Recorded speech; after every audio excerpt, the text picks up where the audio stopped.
John Zulueta at saka si Richard Gomez. Gaganap na. Bakit sila? Idol niyo ba? Si Richard, kasing itim ko. Pero mas gwapo siya. Sir, ang weakness si Cesar Montano. Pero attorney, so far ba may nahawakan na kayong celebrity cases? Wala akong celebrity cases. Puro mga, aside from PDAF, Arnie Tevez cases, may tinulungan akong mga halos 1,000 na magsasaka na nabentahan sila ng defective na corn seeds. 3 buwan silang naghintay sa kanilang ani. Pag bukas nila, bungi-bungi, walang laman yung kwan. So tinulungan ko po sila na maka-recover ng kanilang damages. No? Foreign company yung nagbenta ng... So mga ganun po yung marami akong tinutulungan na mga may kaso na wala silang kasalanan, etc. Ako po kwan, mas gusto ko yung mga kaso na mahihirap pero nakikita ko na mali yung naakusahan. Katulad nung alleged ambush ni Mayor Aquino sa Samar. Ako yung abogado ng mga pulis na kinasuhan nila ng multiple murder. So napalabas ko na po sila sa piyansa dahil ayon sa ebidensya ay mukhang sila ang na-ambush. Pero yung media doon, medyo may control ang mga politika kasi. Politiko, ang sabi nila, inambus daw si Mayor Aquino. Pero ang problema kasi, may namatay na 2 pulis at napagitnaan sila. No?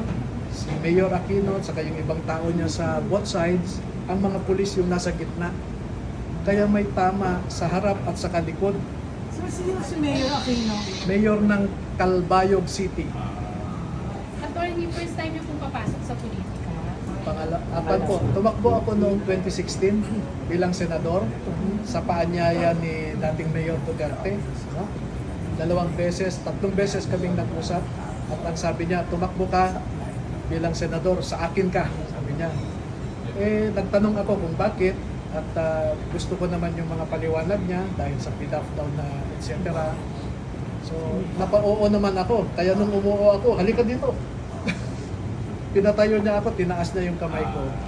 Yun na yun. Pero sumama ako sa kampanya ng 5 beses lang dahil hindi ko pa ma-internalize yung politika. Kaya hindi ko tinuloy yung mga kampanya. So Duterte supporter po pala kayo?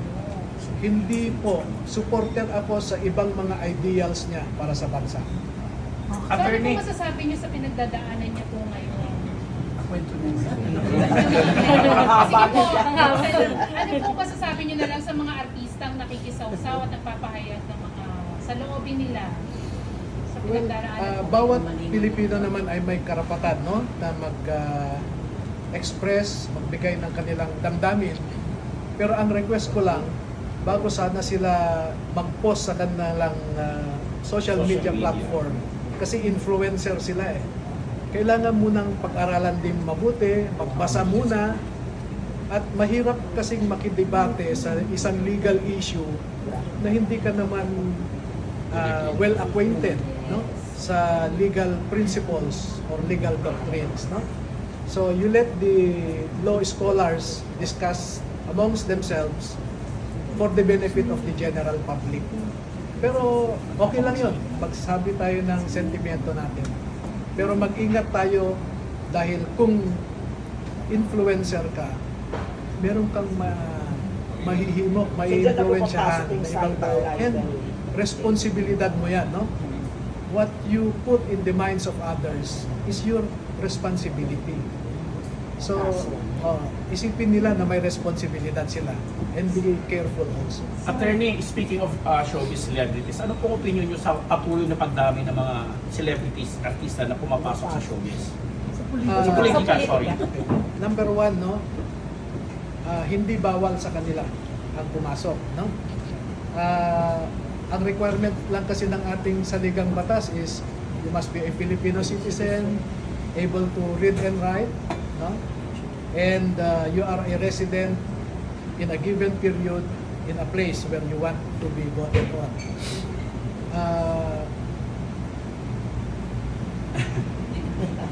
Ang pwede lang nating masabi, yung public service ay isang mabigat na obligasyon, isang mabigat na responsibilidad. At kung sa tingin ng kandidato ay kaya niyang bitbitin ang responsibilidad ng isang government official, pwede naman. No? Sabi nga natin, walang tao na pwedeng sabihin niya, ako lang ang nagmamahal sa bayan. No? Anybody and everybody can claim love of country. No? Anybody and everybody can claim he can do the job. But ito lang sana ang pakiusap ko sa mga tumatakbo. Huwag tayong mangarap na maging pinuno. Huwag nating pangarapin na maging tayo ang mamumuno. Kailangan munang gawin natin na tayo ay mga role models. We should not just dream to become leaders of this country. We must endeavor to become role models to our people.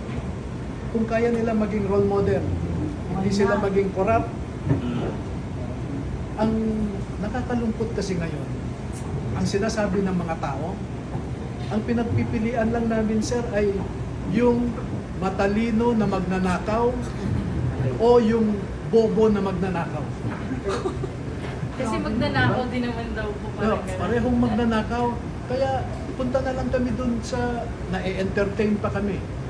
Pero ang totoo, ang malalim na rason nila, sir, mas delikado ang matalino na magnanakaw Kesa sa sikat na magnanakaw. kesa sa bobo na magnanakaw. Kasi kung bobo yan, pwede mo pang maisahan na mahuli. Pero yung matalino, kaya nilang itago. No? At nangyari yan. No? Merong isang dating mataas na opisyal, hindi nagtiwala.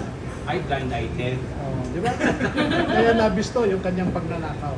Okay, thank you. Pero attorney, naniniwala po kayo na advantage ang ng mga artista na mas sikat sila, kaya mas pagdating po sa eleksyon, mas Naalala sila ng mga binoboto po tao. sila. Yes, mas meron silang built-in advantage dahil matagal na silang nakikita ng tao. At kilala. Oo, yung pagkakakilala sa kanila. Kaya tingnan mo si Willie Revillame, pasok ka agad siya.